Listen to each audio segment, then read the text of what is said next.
Hello student, welcome back to my channel star light coaching centre. तो student, आप सभी का स्टार लाइट कोचिंग सेंटर में स्वागत है। प्यारे बच्चों, हम आपको क्लास 10th के मैथ्स के अंतर्गत प्यारे बच्चों वन शॉट क्लास प्रोवाइड करा रहे हैं, जिसमें हम आपको 5th चैप्टर तक मतलब 5वें चैप्टर तक वन शॉट उसकी दे चुके हैं। आज हम आपको त्रिभुज ट्राइंगल जो सबसे टफ बच्चों को लगता है, लेकिन हम एकदम ईजी, आसान से आसान शब्द में ईजी वे में एकदम से पढ़ाएंगे प्यारे बच्चों। तो क्लास को अधिक से अधिक शेयर कर दीजिएगा, चैनल को सब्सक्राइब करिएगा, जिससे कोई भी क्लास को अपलोड करें सबसे पहले उसका नोटिफिकेशन आप तक पहुंचे। प्यारे बच्चों, खुशखबरी की बात यह है कि हम आपको मॉडल पेपर भी सॉल्व कराने जा रहे हैं। ठीक है, तो चैनल को सब्सक्राइब कर लीजिए, जिससे कोई भी आपका मॉडल पेपर छूट ना पाए। ठीक है, तो चलिए हम त्रिभुज के अंतर्गत सबसे जिस प्रकार उनको वन शॉट देते सबसे पहले आपको सिलेबस लिखवा देते, उसी प्रकार इसका भी सिलेबस लिखवाएंगे, फिर शुरुआत करेंगे। तो प्यारे बच्चों, अगर सेशन यदि पसंद आए, वीडियो पसंद आए तो लाइक करिएगा और शेयर करिएगा। ठीक है, तो चलिए शुरुआत करते हैं प्यारे बच्चों, देरी ना करते हुए। तो तो सबसे पहले जानेंगे त्रिभुज का मतलब चैप्टर का नाम क्या है। त्रिभुज है, क्या है भाई? त्रिभुज। त्रिभुज इंग्लिश में इसे ट्राइंगल कहते हैं। क्या कहते हैं? ट्राइंगल कहते हैं। ठीक है प्यारे बच्चों, तो ये हमारा क्या होता है? त्रिभुज होता है।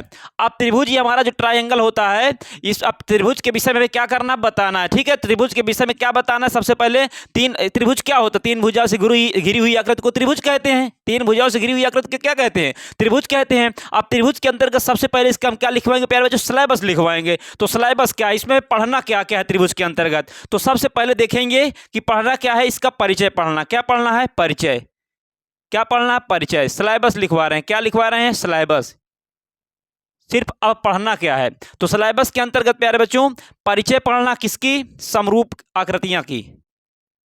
समरूप आकृतियां का परिचय पढ़ना है।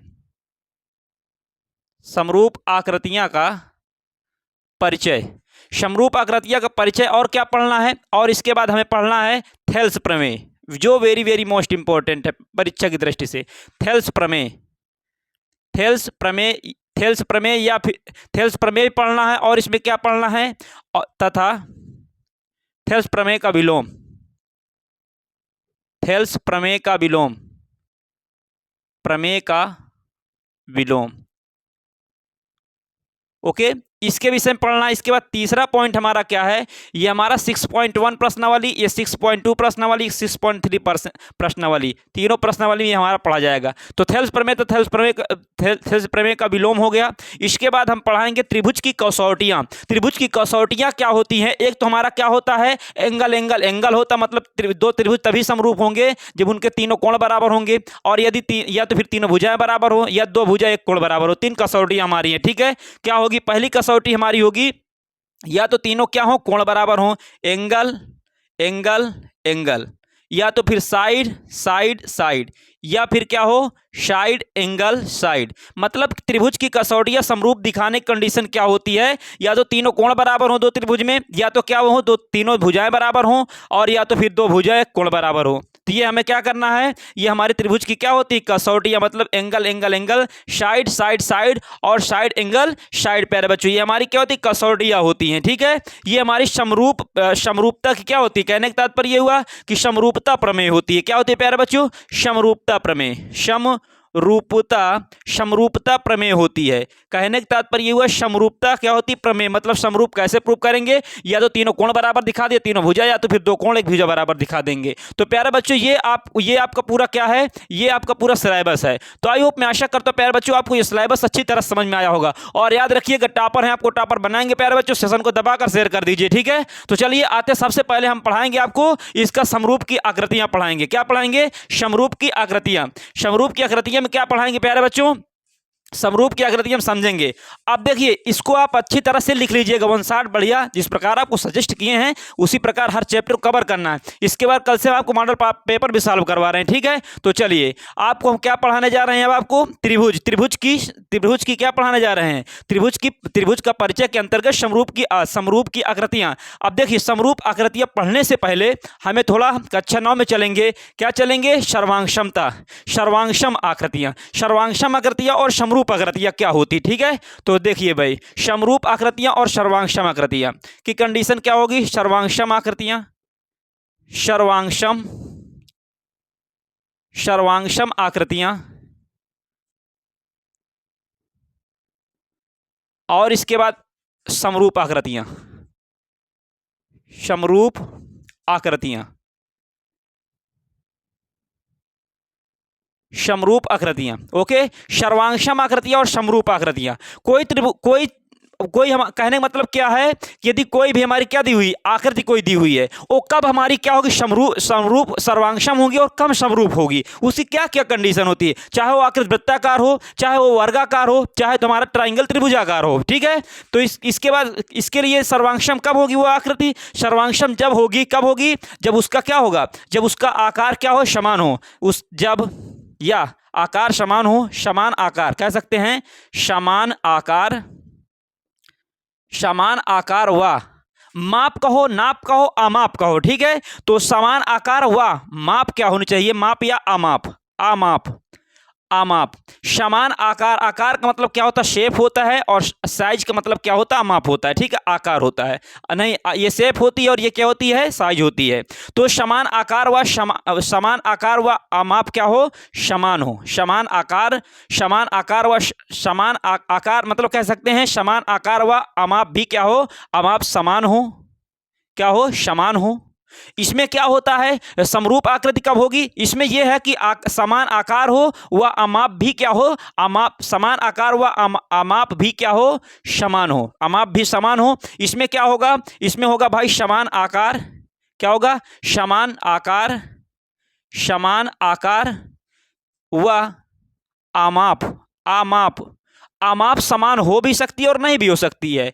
अमाप जो होगी वो समान हो भी समान समान आकार व अमाप समान हो भी समान का होना आवश्यक नहीं है। ठीक है, मतलब समान क्या हो, समान आकार तो हो जाएगा लेकिन अमाप का होना आवश्यक नहीं है कि ये भी अमाप ही, मतलब समान आकार होगा लेकिन ये आवश्यक नहीं है कि अमाप भी क्या हो, समान हो। समान आकार व अमाप समान हो, यह आवश्यक नहीं, यह आवश्यक, यह आवश्यक नहीं। ओके प्यारे बच्चों, तो कहने का तात्पर्य हुआ ये क्लास 10th का टॉपिक है, हम आपको क्लास 10th में पढ़ाएंगे। ओके, और ये क्लास 9th का टॉपिक था। ओके प्यारे बच्चों, तो अब सर्वांगसम आकृति और समरूप आकृति कब होगी, जैसे हम कोई आकृति बना लेते हैं। ओके, और आकृति देखो, आकृति वो सेम होनी चाहिए। अगर वृत्ताकार है तो दोनों वृत्ताकार होनी चाहिए, अगर त्रिभुजाकार हो त्रिभुजा, ये नहीं कि एक वृत्त हो एक त्रिभुज, इसमें हमें समरूप सर्वांगसम चेक करना, समरूप ऐसा नहीं है। ठीक है, हमारा यदि वृत्ताकार आकृति है तो भी वृत्ताकार ही होना चाहिए। जैसे हमारा वृत्त बना हुआ है,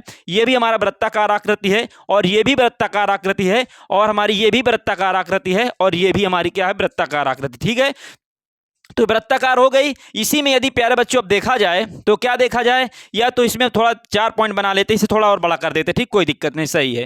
तो ये हमारा मान लीजिए कि वृत्त हो गया। अब इसकी ये हमारी क्या हो गई, त्रिज्या हो गई वृत्त की। ये क्या हो गई, त्रिज्या हो गई वृत्त की। ठीक है, ये वृत्त की क्या है, ये वृत्त की जो है, ये वृत्त की भाई त्रिज्या है। ओके, ये वृत्त का केंद्र है, ये वृत्त का केंद्र है, ये वृत्त का केंद्र है, ये भी केंद्र है और ये भी केंद्र है, ये हमारी त्रिज्या है, ये भी त्रिज्या है, ये त्रिज्या है, ये त्रिज्या है, ये त्रिज्या है। ठीक है, अब देखिएगा प्यारे बच्चों, अब बताइए आकृति कैसी है, ये आकृति वृत्ताकार है। ठीक है, आकृति कैसी है, वृत्ताकार। मान लीजिए ये त्रिज्या हमारी 2 ये कितने सेंटीमीटर है, 2 सेंटीमीटर। ओके, कितने सेंटीमीटर, 2, और ये कितनी है, 1 सेंटीमीटर है, और ये कितनी है, ये 4 सेंटीमीटर है। ओके, और ये हमारी कितनी है, ये भी 2 सेंटीमीटर है। कितनी सेंटीमीटर भाई, 2 सेंटीमीटर, और ये हमारी मान लो 7 सेंटीमीटर है। ओके, अब बताइए ये आकृति दी हुई है, अब आकृति बताइए सर्वांगसम है कि समरूप है, हमें चेक करना है। ठीक है, तो समरूप कब होती है, सर्वांगसम कब होती है, समरूप जब होती है जब समान आकार हो, आकार क्या हो, समान हो, और आमाप भी क्या हो, समान हो। मतलब अगर एक वृत्त की त्रिज्या, पहली बात तो समान आकार सबका है।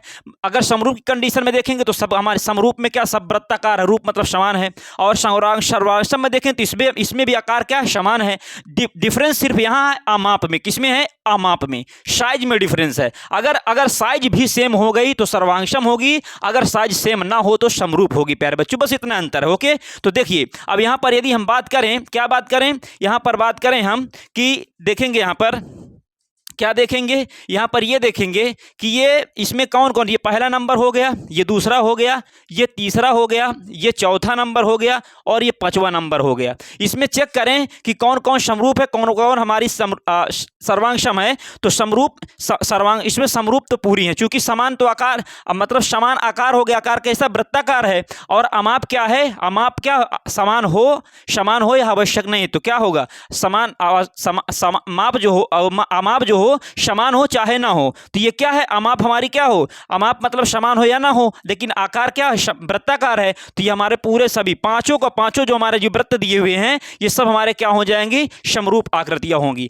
मतलब 1 2 3 4 5 ये क्या होंगी, समरूप आकृति होगी, समरूप आकृति होगी। क्या होगी भाई, समरूप आकृति होगी। ओके, इसके बाद बात करें, इसके बाद 1 2 3 4 5 ये सब क्या होंगी, समरूप आकृति होंगी। बात करें सर्वांगसम की, तो देखिए इसका अमाप कितना है, 2 सेंटीमीटर, और इसका भी कितना है, 2 सेंटीमीटर। तो जिसका समान आकार भी होना चाहिए और अमाप भी समान हो, माप भी समान हो, तब हमारा क्या होगा, सर्वांगसम होगा। तो यहां पर देखिए, यहां पर सर्वांगसम की बात करें तो सर्वांगसम में सिर्फ कौन कौन होगा, कौन कौन नंबर, 1 नंबर और हमारा 4 नंबर, 1 और 4 हमारे क्या होंगे, सर्वांगसम। 1, 4 क्या होंगे, सर्वांगसम होंगे, सर्वांगसम होंगे।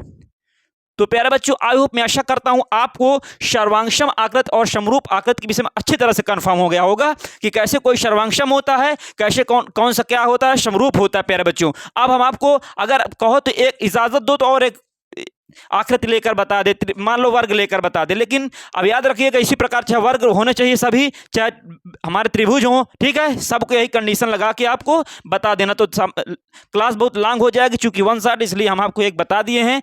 आप इस प्रकार जो है त्रिभुज बना ले, 3 4 त्रिभुज बना लेना, और उसमें का देख ले, उसमें का क्या करना है, त्रिभुज बनाने के बाद इसी प्रकार एक क्या करना है, सर्वांगसम और समरूप की कंडीशन लगा करके हम समझ लेंगे प्यारे बच्चों। तो चलिए प्यारे बच्चों, हम इसके आगे अब देखते हैं। आई होप, मैं आशा करता हूं आपको समरूप आकृति और सर्वांगसम के विषय में अच्छी तरह से पता चल गई होगी। अब हम यहाँ पढ़ेंगे क्या क्या पढ़ रहे हैं, त्रिभुज में परिचय पढ़ रहे हैं किसका, आप पढ़ेंगे समरूप आकृति का। कोई आकृति समरूप कब होती है, ठीक है प्यारे बच्चों, तो समान आकार हो और अमाप भी क्या हो, समान हो प्यारे बच्चों। तो चलिए इसका स्क्रीनशॉट ले लीजिए प्यारे बच्चों।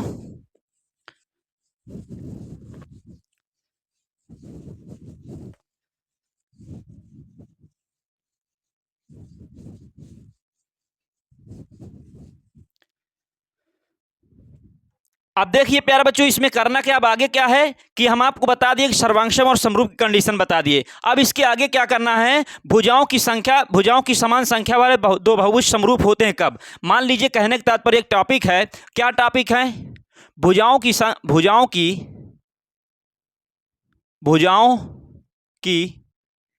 समान संख्या वाले, भुजाओं की समान संख्या वाले, भुजाओं की समान संख्या वाले बहुभुज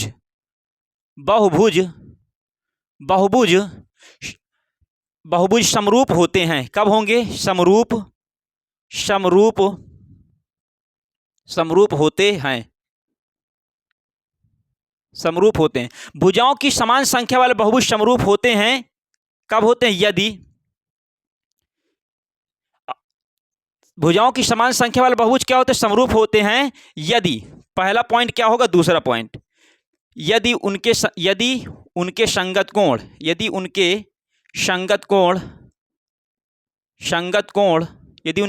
कोण आपस में बराबर हों, संगत कोण आपस में क्या हो, आपस में बराबर हों, या उनके संगत कोण आपस में बराबर हो, या फिर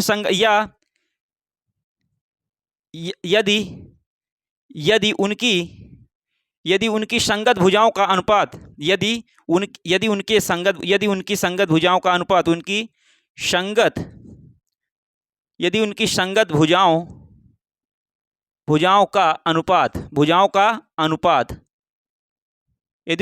भुजाओं का अनुपात क्या हो, अनुपात समानुपात हो,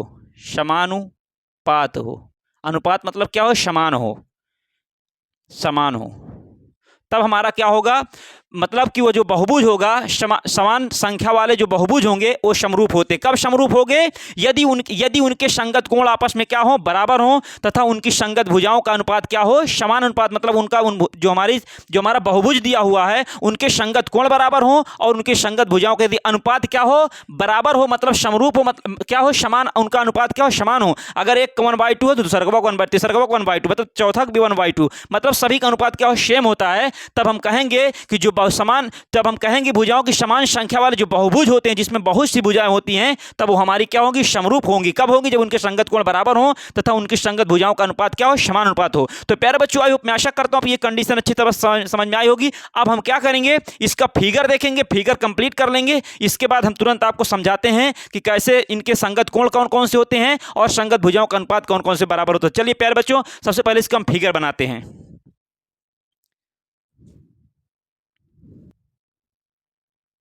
जैसे कि देखिए प्यारे बच्चों, इसका हम फिगर बना लिए हैं, ठीक है। अब इसमें हमें क्या देखना है, इसमें ये देखना भुजाओं की समान संख्या वाले बहुभुज समरूप होते हैं। कब होते हैं? जब उनके संगत कोण क्या हो, बराबर हो। तो संगत कोण इनके क्या होने चाहिए, बराबर होने चाहिए। ये हमारी आकृति बनी हुई है, ठीक है। तथा उनकी संगत भुजाओं का अनुपात क्या हो, समान हो। ओके, तो कोण की यदि बात करें, चलिए इसका फिगर जो है प्यारे बच्चों, देखिए हम स्क्रीन पर ये लगा दिए, स्क्रीन पर देखिए, स्क्रीन पे, ठीक है। तब हम क्या करेंगे, इसमें सबसे पहले उनके संगत कोण बराबर हो। तो बताइए, कोण यदि ए है, कोण ए का संगत कोण क्या होगा, कोण पी होगा। क्या होगा? कोण ए का संगत कोण क्या होगा, कोण ए का संगत कोण पी होगा। बताइए, ये भी हमारा 105 डिग्री का है और ये भी 105 डिग्री का होगा। तो बताइए दोनों कोण क्या है, बराबर है, अर्थात कोण ए बराबर कोण पी है। और इसमें देखिए, कोण बी का संगत कोण क्या होगा, कोण क्यू होगा। कोण बी कितने, 100 डिग्री मतलब 100 डिग्री, वो भी कितने डिग्री के, 100 डिग्री। कोण बी बराबर क्या हो जाएगा, कोण बी बराबर कोण क्यू हो जाएगा। इसी प्रकार इसमें देखिए, अब कोण इसके बाद सी की बात करेंगे, तो कोण सी कितने डिग्री, 70 डिग्री। तो इधर कोण, इसमें क्या होगा, कोण इसका समरूप क्या होगा, 70 डिग्री, क्या कोण आर हो जाएगा। तो कोण सी बराबर क्या हो जाएगा, कोण आर हो जाएगा प्यारे बच्चों। ओके, कोण सी बराबर क्या हो जाएगा, कोण आर हो जाएगा। इसी प्रकार इसका संगत कोण क्या होगा, कोण ये होगा, इसका संगत कोण ये 85 डिग्री, ये 85 डिग्री, दोनों क्या है, बराबर, अर्थात कोण डी बराबर क्या हो जाएगा, कोण एस। कोण डी बराबर क्या हो जाएगा, कोण डी। कोण डी बराबर क्या हो जाएगा, कोण एस हो जाएगा। तो बताइए, इनके सभी संगत कोण क्या हो गए, आपस में बराबर हो गए। तो ये बहुभुज क्या होगा, समरूप होगा। समरूप कब होगा, जब उसके संगत कोण क्या है, बराबर। संगत कोण तो बराबर हो गए। अब जब संगत कोण बराबर हो गए तो निश्चित इनकी भुजाओं का अनुपात भी क्या होगा, भाई, बराबर होगा। ओके, तो इनके भुजाओं का अनुपात क्या देखेंगे। अब इनके भुजाओं का अनुपात अगर बराबर आ रहा है तो हम कहेंगे कि हमारा जो बहुभुज ये बना हुआ है, ये हमारा क्या है, जो बहुभुज में चतुर्भुज बना हुआ है, ये हमारा समरूप है। मतलब ये वाला, ये एक दूसरे के समरूप है, मतलब एक तरह के हैं, ठीक है। तो बताइए भाई, यहाँ पर क्या है, यहाँ पर देखेंगे। अब इसका अनुपात, ये भुजा ए बी, ये भुजा ए बी का अनुपात जो होगा किसके बराबर होगा, मतलब कि उनके संगत भुजाओं का अनुपात बराबर हो। तो ए बी जो होगी, क्या होगी, ए बी बटा क्या हो जाएगा, ए बी बटा क्या होगा, पी क्यू होगा। ए बी बटा क्या होगा, पी क्यू। तो बताइए यहाँ पर ए बी कितना दिया है, ए बी 1.5 दिया है, 1.5 बटा पी क्यू कितना दिया है, 3 सेंटीमीटर, 3 सेंटीमीटर, ठीक है। अब दशमलव हमारा कट जाएगा, तो यहाँ से निकल के कितना आया, यहाँ से निकल के आया 15 का 15, 15 दूना 30, मतलब 1/2 आ जाएगा, ठीक है प्यारे बच्चों। इसी प्रकार इस संगत भुजा हो गई। अब हम चेक करेंगे कौन सी, बीसी चेक करेंगे। बीसी का संगत भुजा क्या होगी, बीसी बटा बीसी का संगत भुजा क्या होगी, बीसी की संगत भुजा क्यू आर होगी। क्या होगी, क्यू आर होगी। ये कितना दिया है, ये हमारा 2.5 दिया। बीसी कितना, 2.5 है, बटा ये कितना दिया है, 5 सेंटीमीटर दिया, 50 सेंटीमीटर दिया है। दशमलव कर 25 से 25 दून 50 आ जाएगा, तो 1/2 ये भी आ गया। इसके बाद ये संगत भुजा हो गई। अब देखेंगे सीडी का संगत भुजा। सीडी की संगत भुजा क्या होगी, सी मतलब आर सी होगी, एस आर होगा या आर एस हो जाएगा, ठीक है। तो डीसी या सीडी बटा क्या हो जाएगा, सीडी बटा हो जाएगा आरएस। क्या हो जाएगा, आरएस। सीडी कितना दिया है, सीडी हमारा 2.4 बटा कितना दिया, वो कितना दिया, 4.8 दिया है। तो दशमलव करके 24 से 24 दूना 48, 1/2 ये भी आ गया प्यारे बच्चों। इसके बाद अब ये देखेंगे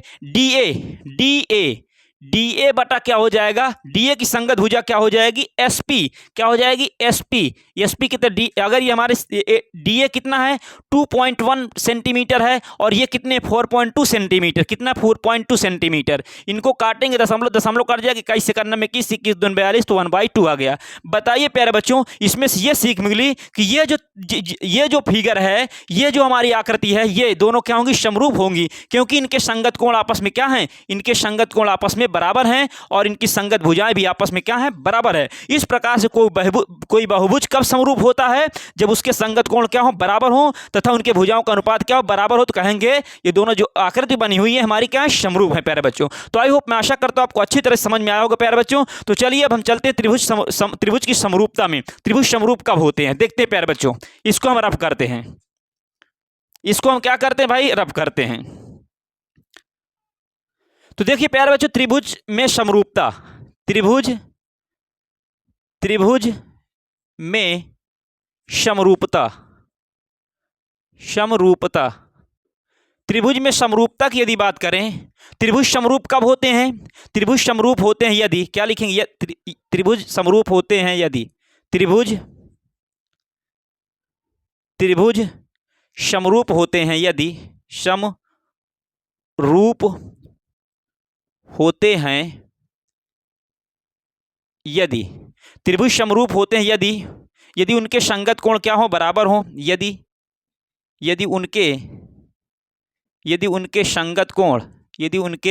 संगत कोण बराबर हो, संगत कोण आपस में बराबर हो, संगत कोण आपस में क्या हो, आपस में बराबर हो, संगत कोण आपस में बराबर हो, तथा दूसरा पॉइंट, तथा यदि उनके संगत भुजाओं का अनुपात, यदि उनके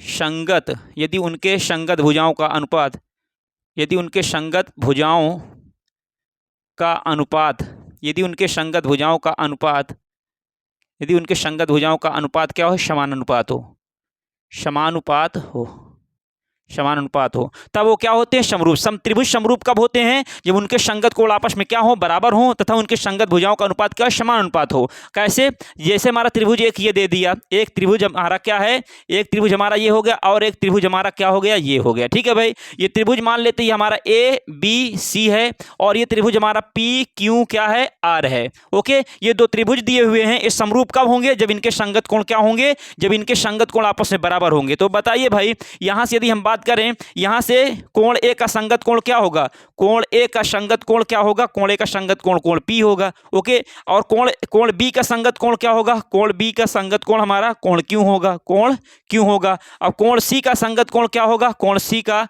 संगत कोण कोण आर होगा। तो बताइए समरूप कब होंगे, जब इनके संगत कोण आपस में क्या होंगे, बराबर होंगे, तथा संगत, दूसरा पॉइंट क्या है, तथा इनके संगत भुजाओं का अनुपात क्या बराबर हो। तो कोण तो बराबर हो गए, संगत भुजाएं क्या होगी, ए बी अनुपात क्या होगी, पी क्यू, क्या होगी भाई, ए बी अनुपात ए बी, मतलब इनके संगत भुजाओं का अनुपात क्या हो, बराबर हो, मतलब ए बी बटा क्या हो जाएगा, ए बी का संगत क्या होगा, ए बी का संगत हमारा पी क्यू होगा, क्या होगा, पी क्यू। ओके, बराबर बी सी का संगत क्या होगा, क्यू आर होगा, बी सी का संगत क्या होगा, क्यू आर होगा। तथा अब क्या बचा, तथा ए सी का संगत क्या होगा, पी आर होगा, ए सी का संगत क्या होगा, पी आर। यदि इनके संगत कोण बराबर हो और यदि संगत भुजाएं, मतलब इनके संगत भुजाओं का अनुपात इसका जितना अनुपात इसका हो उतना अनुपात क्या हो, इतना उसका, दोनों, मतलब इस ए बी का अनुपात बराबर क्या हो, मतलब ए बी का अनुपात ए बी बटा पी क्यू का जितना अनुपात होगा उतना ही अनुपात बी सी और बी सी बटा क्यू आर का अनुपात होना चाहिए, उतना ही अनुपात ए सी बटा पी आर का अनुपात। यदि तीनों का हमारा अनुपात क्या हो, ये तीनों का अनुपात समान होगा और ये संगत कोण क्या होंगे, संगत कोण हमारे बराबर होंगे, तब कहेंगे त्रिभुज हमारे क्या होते हैं, समरूप होंगे। तो प्यारे बच्चों, त्रिभुज की समरूपता कैसे चेक करते हैं, यदि उनके संगत कोण आपस में बराबर हो, तो संगत भुजाओं का यदि अनुपात क्या हो, समान अनुपात हो, मतलब इसका अनुपात 1/2 है, इसका 1/2 है, इसका 1/2 है, तभी हमारा त्रिभुज क्या होता है, समरूप होता है। प्यारे बच्चों, आई होप, मैं आशा करता हूं आपको अच्छी तरह समझ में आया होगा। अब हम प्यारे बच्चों चलेंगे, अब हम क्या पढ़ाएं, अभी परिचय और इसमें समरूप की आकृतियों के विषय में बताएं। ठीक है, परिचय बताएं, समरूप की आकृतियों के विषय में बताएं। अब हम चलेंगे थेल्स प्रमेय के विषय में। किसके विषय में? थेल्स प्रमेय के विषय में। थेल्स प्रमेय क्या होती है प्यारे बच्चों, देखते हैं।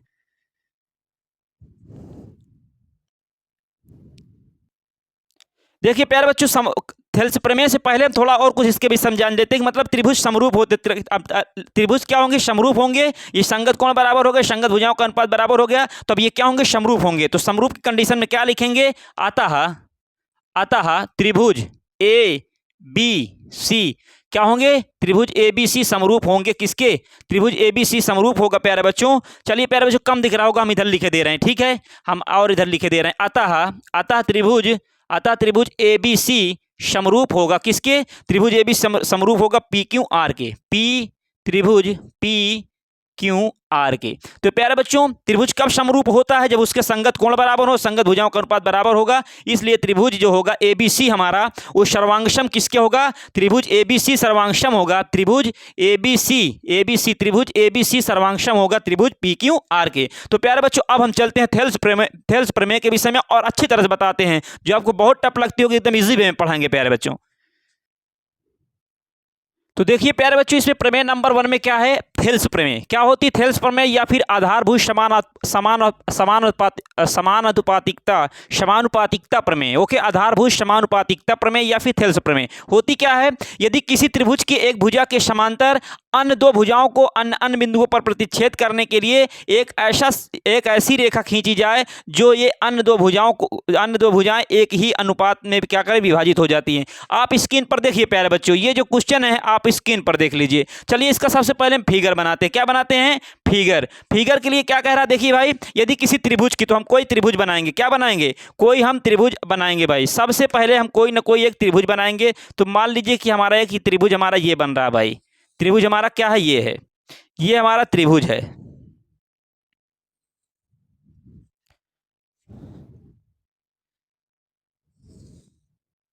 ये क्या है? त्रिभुज। इस त्रिभुज का नाम हम लिख देते ए है, और ये बी है, और ये हमारा क्या है? सी है। त्रिभुज ए बी सी। कह रहा किसी त्रिभुज की एक भुजा के समांतर अन्य दो भुजाओं को, कह रहा किसी त्रिभुज की एक भुजा के समांतर, मान लीजिए त्रिभुज है, त्रिभुज बीसी के समांतर अन्य दो भुजाओं को भिन्न भिन्न बिंदुओं पर प्रतिच्छेद करने के लिए एक रेखा खींची जाए। अब बताइए, ये त्रिभुज एबीसी, यदि त्रिभुज एबीसी जो बना हुआ है, इससे बीसी के समांतर कोई हम एक क्या कर दें? एक रेखा खींच दे। मान लीजिए हम एक रेखा हम क्या खींच दिए? एक रेखा हम खींच दिए डीई खींच दिए। क्या खींच दिए भाई? एक रेखा हम डीई खींच दिए। क्या खींच दिए? डी। तो ये जो दो भुजाओं को क्या कर रही है? प्रतिच्छेद कर रही है। भिन्न भिन्न बिंदुओं पर क्या कर रही है? प्रतिच्छेद कर रही है। ओके, ये जो रेखा है, जो ये त्रिभुज की किसी भुजा के समांतर जो रेखा खींची गई है, ये क्या करती है? दोनों रेखाओं को भिन्न भिन्न बिंदुओं पर क्या करती है? प्रतिच्छेद कर रही है। ओके, तो प्रतिच्छेद करने के लिए अब एक रेखा खींची जाए तो यह अन्य दो भुजाएं एक ही अनुपात में विभाजित हो जाती। कहने का तात्पर्य हुआ भाई कि जब हम ये त्रिभुज बीसी के समांतर एक रेखा खींचते हैं, तो ये क्या करती है? ये दोनों भुजाओं को भिन्न भिन्न बिंदुओं पर प्रतिच्छेद करती है, और इनके बीच का अनुपात क्या होता है? इनके बीच का अनुपात क्या होता है? आपस में बराबर होता है। ओके, मतलब कि समान अनुपात में विभाजित करती है। मतलब एडी बटा क्या हो जाएगा? डीबी जो होगा वो एई बटा क्या हो जाएगा? ईसी के बराबर हो जाएगा। ठीक है प्यारे बच्चों, तो चलिए इसको हम रफ करते हैं। ठीक है, इसको रफ करते, फिर इसके बाद हम चित्र को और अच्छे से समझाते हैं आपको। इससे रफ करेंगे। आप स्क्रीन पर आपको दिखा दिए प्यारे बच्चों, उससे लिख लीजिएगा। ठीक है, तो देखिए सबसे पहले क्या करना है। सबसे पहले इसमें दिया क्या है वो सबसे पहले लिखेंगे दिया क्या है, फिर इसके बाद हम बात करेंगे आगे की। दिया है कि बीसी डीई समांतर किसके है? बीसी के। ये दिया हुआ है, डीई समांतर है किसके? बीसी के। क्लियर है प्यारे बच्चों? डी समांतर क्या है? बीसी है। अब देखिए, ये तो हमारा सिद्ध क्या करना है? सिद्ध करना है। क्या सिद्ध करना है? सिद्ध करना है, क्या सिद्ध करना भाई? कि एडी बटा डीबी, एडी बटा डीबी बराबर होगा किसके? एई बटा ईसी के।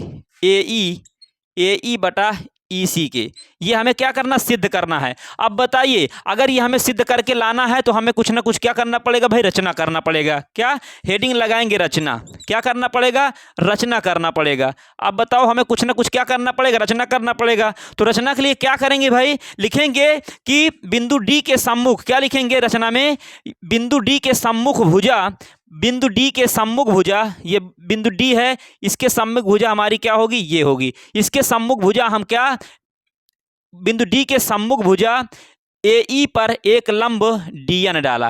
पहला क्या किया गया भाई, भुजा, या कह सकते हैं बिंदु डी के सम्मुख भुजा के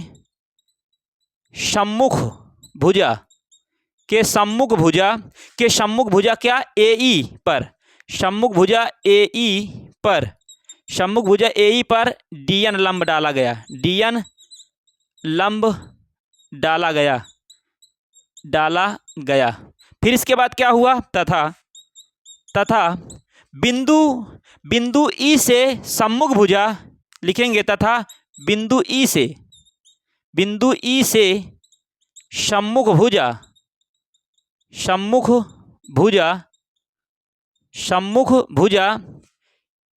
AD पर, सम्मुख भुजा AD पर लंब क्या डाला गया, मान लीजिए ये हमारा EM हो जाएगा। क्या हो जाएगा, EM, लंब क्या, EM डाला गया, लंब EM डाला गया। ओके प्यारे बच्चों, ये हमारी रचना हुई। तथा ये, चलिए इसे नंबर 1 पॉइंट कर लीजिए, इसे नंबर 2 में कर लीजिए। ठीक है, नंबर 2 में क्या किया गया, D को C से मिलाया गया, D को C से मिलाया गया, वह E को B से मिलाया गया, E को B से मिलाया गया। ओके प्यारे बच्चों, तो ये हमारी क्या हुई, रचना हुई। रचना ये हुई, बिंदु D से सम्मुख भुजा, बिंदु D के सम्मुख भुजा, या बिंदु D से सम्मुख भुजा AE पर लंब DN लंब डाला गया, तथा बिंदु E से सम्मुख भुजा क्या किया गया भाई, कहने का मतलब बिंदु D से सम्मुख भुजा AE पर लंब DN डाला गया, तथा बिंदु E से सम्मुख भुजा, इसके सम्मुख का मतलब सामने भुजा क्या है, AD पर लंब क्या डाला गया, EM डाला गया। फिर कहा गया बिंदु D को C से मिलाया गया और E को किससे मिलाया गया। देखिए भाई, अब ये बिंदु जो होगा, बिंदु D को किससे मिलाया गया, C से मिलाया गया, किससे, C से, और E को किससे मिलाया गया, B से मिलाया गया प्यारे बच्चों। ओके, तो आई होप, मैं आशा करता हूं आपको ये बातें सब अच्छी तरह समझ में आई होंगी प्यारे बच्चों। ठीक है, तो चलिए अब इसके आगे जर्नी शुरू करते हैं। अब उपपत्ति में चलेंगे। उपपत्ति में हमें क्या करना है, सिद्ध ये करने मतलब ये हुआ, सिद्ध क्या करना था, ये हमें सिद्ध करना थी, हमारा दिया हुआ था, तो हम कंडीशन क्या लगाएंगे, समझिएगा प्यारे बच्चों। देखिए इसमें क्या करेंगे, इसमें करेंगे क्या, प्रूविंग के लिए क्या करेंगे, पहले हम त्रिभुज लेंगे। क्या लेंगे भाई, त्रिभुज कौन सा लेंगे, त्रिभुज एक हम ले लेंगे ADE, त्रिभुज ADE, ये त्रिभुज ADE लेंगे सबसे पहले। क्या लेंगे, त्रिभुज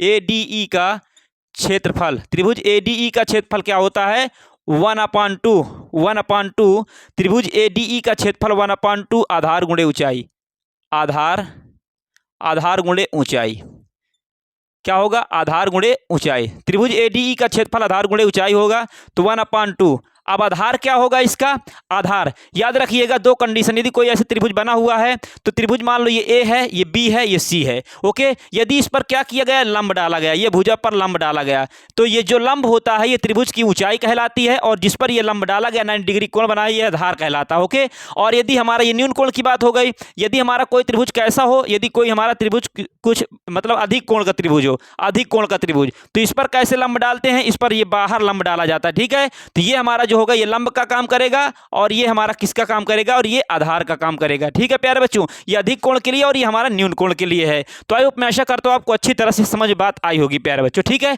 तो करना क्या है, अब यहाँ समझिएगा, यहाँ ये समझना है कि आधार इसका क्या होगा, त्रिभुज ADE का आधार क्या होगा, त्रिभुज ADE का आधार क्या होगा। तो ये हमारा देखिए त्रिभुज बन रहा है, ये त्रिभुज बन गया, इस पर लंब, इस पर ये त्रिभुज ADE अगर इसे हम बाहर निकालें, ये त्रिभुज को अगर हम बाहर निकाल के देखें प्यारे बच्चों, तो कुछ हमारा क्या होगा, कुछ हमारा इस प्रकार का त्रिभुज बनेगा। त्रिभुज ये E हो जाएगा और ये क्या हो जाएगा, E, और ये A हो जाएगा और ये D हो जाएगा, इस पर ये हमारा क्या हो जाएगा, ये लंब हो जाएगा, लंब क्या EM हो जाएगा। ओके, तो ये त्रिभुज, तो इसमें ये लंब जो होगा ये क्या कहलाएगा, ऊंचाई कहलाएगी, और आधार क्या कहलाएगा, AD कहलाएगा। आधार क्या होगा AD, और ऊंचाई क्या कहलाएगी, ऊंचाई EM कहलाएगी। तो आधार कितना होगा, आधार हमारा AD हो जाएगा और ऊंचाई जो इसकी होगी क्या होगी, या में E चाहे तो EM कह लो। ओके, ये समीकरण नंबर 1 हो जाएगा। इसी प्रकार क्या होगा, त्रिभुज ADE का क्षेत्रफल है, क्या है, त्रिभुज ADE का क्षेत्रफल है। अब लिखेंगे त्रिभुज, त्रिभुज, अब कौन सा त्रिभुज लेंगे, अब त्रिभुज लेंगे भाई, इसमें कौन सा त्रिभुज, DDB,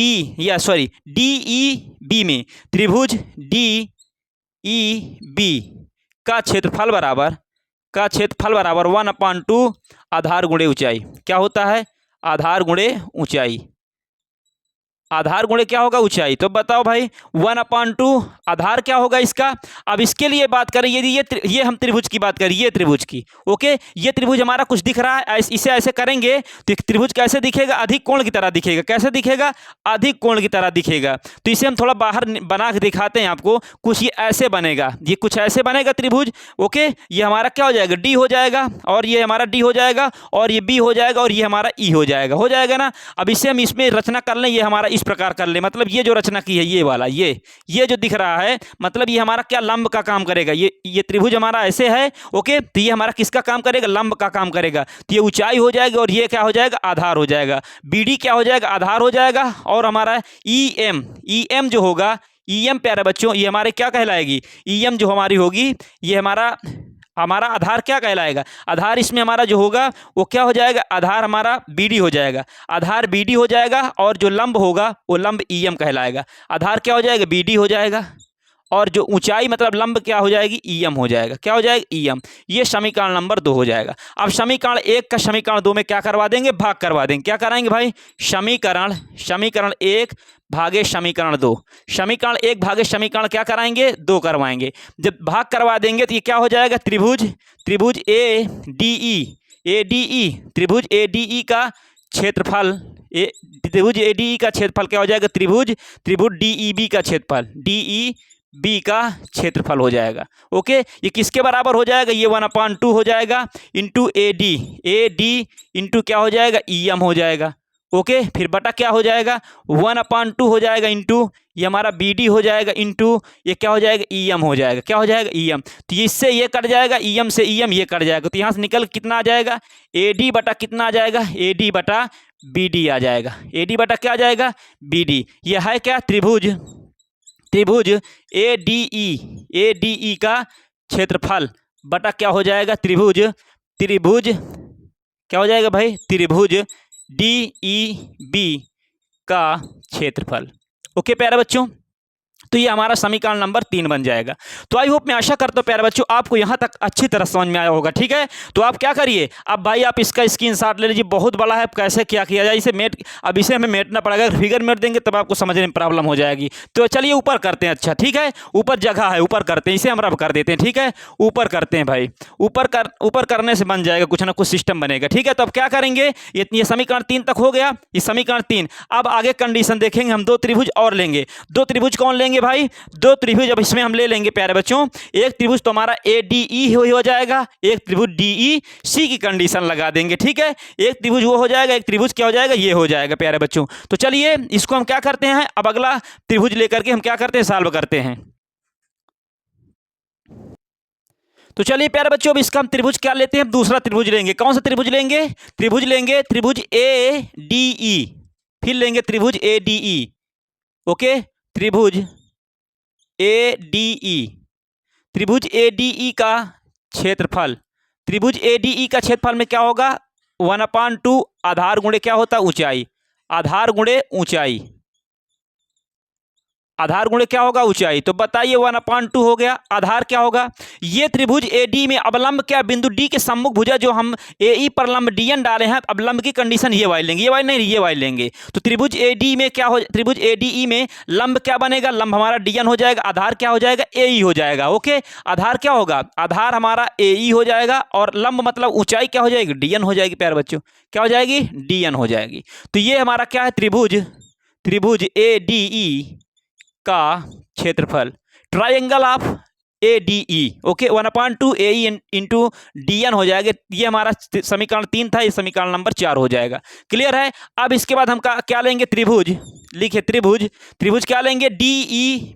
अब त्रिभुज क्या लेंगे, DEC, त्रिभुज क्या लेंगे, DEC लेंगे प्यारे बच्चों। ओके, अब लिखेंगे त्रिभुज DEC, त्रिभुज DEC का क्षेत्रफल बराबर 1/2 इंटू त्रिभुज का क्षेत्रफल आधार गुणे क्या होता है, आधार गुणे ऊंचाई। अब देखिए ये हम कहाँ से ले, ये त्रिभुज हमारा क्या ये हमारा DEC के लिए कंडीशन, तो अधिक कोण ये बनेगा, इसके लिए अब लंब, इसके लिए हमारा क्या कहलाएगा, इसके लिए अभी हमारा जब ये अधिक कोण कहलाएगा तो इसके लिए जो हमारा लंब का काम करेगा या DN ही लंब का काम करेगा, क्या करेगा, DN, और लंब आधार का काम कौन करेगा, EC करेगा, क्या करेगा, EC। तो यहाँ पर हमारा 1/2 हो जाएगा इंटू आधार क्या हो जाएगा, आधार EC हो जाएगा, इंटू ऊंचाई क्या हो जाएगी, DN हो जाएगी। ऊंचाई क्या होगी भाई, DN ऊंचाई हमारी हो जाएगी। ये समीकरण नंबर क्या हो जाएगा, 5 हो जाएगा। अब समीकरण 4 भागे समीकरण 5, मतलब समीकरण 4 में समीकरण 5 का क्या करा देंगे, भाग करा देंगे। लिखेंगे समीकरण 4 भागे समीकरण 5। तो बताइए समीकरण 4 का समीकरण 5 भाग कराओ, समीकरण 4 ये है। तो त्रिभुज ADE का क्षेत्रफल बटा क्या हो जाएगा, त्रिभुज क्या हो जाएगा, DEC का क्षेत्रफल, त्रिभुज DEC का क्षेत्रफल बराबर क्या हो जाएगा, 1/2 आधार गुणे ऊंचाई AE बटा DN, AE क्या हो जाएगा, AE इंटू क्या हो जाएगा, DN हो जाएगा। DN बटा कितना हो जाएगा, 1/2 इंटू क्या हो जाएगा, EC into DN, EC into क्या हो जाएगा, DN हो जाएगा। अब बताओ DN से DN कट जाएगा, 1/2 से 1/2 कट जाएगा, तो बचेगा क्या, त्रिभुज ADE का क्षेत्रफल बटा क्या हो जाएगा, त्रिभुज DEC का क्षेत्रफल, तो कितना हो जाएगा, AE बटा क्या हो जाएगा, EC हो जाएगा। ये समीकरण नंबर क्या बन जाएगा, 6 बन जाएगा। क्या बनेगा भाई, समीकरण ये 6 बन जाएगा। AE बटा EC समीकरण नंबर क्या बन जाएगा, 6। तो प्यारे बच्चों से थोड़ा रफ करेंगे, ठीक है। तो देखिए यहाँ पर इसे हम क्या करते हैं, रफ करते हैं। तो यहाँ तक आपको समीकरण नंबर 6 तक आपको अच्छी तरह समझ में आ गया होगा प्यारे बच्चों, ठीक है। अब हम बात करेंगे समीकरण नेक्स्ट की क्या बात होगी, ठीक है। तो हमारा ये AE बटा EC हमारा आ गया। अब बात समीकरण, ये हमारा समीकरण 6 तक बन गया। अब हम इसमें क्या करेंगे, अब बताइए, यदि हम सिद्ध क्या करना, हमें सिद्ध करना ये, तो बताओ ये हमें कहाँ से मिल गया, मतलब AE बटा EC, या हम यहाँ पर ये त्रिभुज भी ये वाले में देखिए, समीकरण 3 में देखिए AD बटा BD भी मिल गया और AE बटा EC भी मिल गया, है ना। तो ये हमारे बाएं पक्ष हैं, ये सॉरी दायां पक्ष ये भी है, दायां पक्ष ये है। अगर बायां पक्ष बराबर हो जाए तो हम कह देंगे, तुलना करा लेंगे कि बायां पक्ष बराबर क्या हो गया, दायां पक्ष। क्यों मिश्रा जी, अगर हमारा ये क्या हो जाएगा, अगर बायां पक्ष बराबर दायां पक्ष आ गया, तो अगर बायां पक्ष बराबर तो हम ओबियसली कह देंगे दायां पक्ष भी हमारा क्या होगा, बराबर होगा। तो प्यारे बच्चों देखिए, त्रिभुज ये हमारा समीकरण 6 और समीकरण 3 में देखो, त्रिभुज ADE का क्षेत्रफल ऊपर भी है और त्रिभुज नीचे क्या है, त्रिभुज DEC का क्षेत्रफल, यहाँ DEB का क्षेत्रफल, मतलब ये दोनों जो हैं ये अलग अलग दिख रहे हैं। अगर ये बराबर हो जाते तो हम खुद तुलना करा लेते थे, क्योंकि बायां पक्ष है बराबर है तो इसलिए दायां पक्ष भी बराबर होगा, सिद्ध हो जाता। ओके, तो प्यारे बच्चों सबसे पहले हम क्या करेंगे, सबसे पहले हम कंडीशन लगाएंगे, ये DEB का क्षेत्र, ये DEC को हम क्या करें, रिप्लेस कर दें, हटा दें। कैसे हट सकता है, तो हमारा हम एक पढ़े थे कक्षा 9 में प्रमेय पढ़े थे, क्या पढ़े थे, यदि दो समान रेखाओं के बीच या दो समांतर रेखाओं के बीच बने सभी त्रिभुजों का क्षेत्रफल क्या होता है, बराबर होता है। ये दो समान रेखाएं हों या फिर दो समांतर रेखाएं हों, उनके बीच बने त्रिभुजों का जो क्षेत्रफल होता है वो सदैव क्या होता है, बराबर होता है। ये हम क्या पढ़े थे प्यारे बच्चों, ठीक है। तो हम चित्र को हम मेट देंगे, ठीक है, चित्र की जरूरत है नहीं है, ये फिगर को हम मेट देंगे और आप बना लिए होंगे, मुझे पूर्ण विश्वास है प्यारे बच्चों, ठीक है। चलिए, तो करना क्या है दोस्त, करना ये है, क्या करना है समझिए, लिखेंगे चूंकि समान रेखाओं के बीच समान